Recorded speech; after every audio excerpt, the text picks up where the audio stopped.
You ready? Let's go. 2-minute daily devo for Wednesday, October 5th. I'm in the Contemporary English Version today, and our verse of the day comes from the book of Micah, chapter 7. I want to give a little context here before we get to our verse of the day. Micah is one of the minor prophets here in the Old Testament, and Micah here is writing about a dark time in Israel's history. You know, if you read the Old Testament, you'll see that the children of Israel went through times where they served God, and then they went through times where they walked away from God and would serve other gods, and it was this constant back and forth, and God was having to show mercy to them and then bring them back, and they would ask for forgiveness. And the prophets were the ones that God spoke to and told the people, hey, you need to come back to me. And so Micah here is in one of those times, and he starts out in verse 1, I feel so empty inside, like someone starving for grapes or figs. So he is at a deep, dark time where he feels empty, and he talks about how that no one is loyal to God, that they have all turned away from God. And then he gets into talking about other nations and how they shouldn't be glad that they have turned away from God, because God still is their light.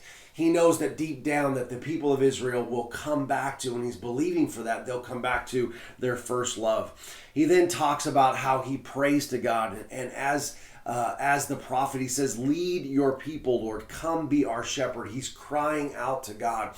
You know, this goes along with that, the prayer, if my people will humble themselves and turn to me and pray, that I'll hear their land. That's part of that same kind of prayer that he's praying here.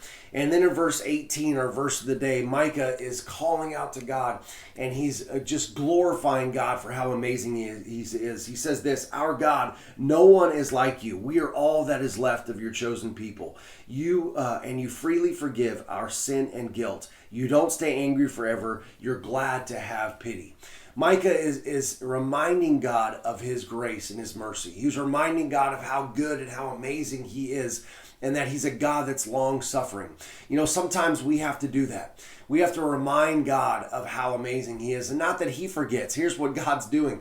Here's what we're doing when we do that. We're reminding ourselves that God is a God of mercy, that God is a God of grace, that we have to remind ourselves when we've walked away from God, when we've sinned, when we've fallen, and it happens, that we can come back to him, and we remind God by reminding ourselves who God is and how amazing God is. And that's exactly what Micah is doing. And he says, and please to be merciful. You'll trample our sins and throw them in the sea. You'll keep your word and be faithful to Jacob and to Abraham, as you promised our ancestors many years ago. You see, Micah knew the promise that was promised to Abraham, that God had promised Abraham that he was going to make him a mighty nation. And that promise continued through Isaac and through Jacob. And now it has continued all the way up to now. See, he's reminding God, but in turn reminding himself about the faithfulness of God, that if God gives you his word, God is going to keep it. So I want to encourage you today, if you get in a place where you've walked away from God, it's not too late.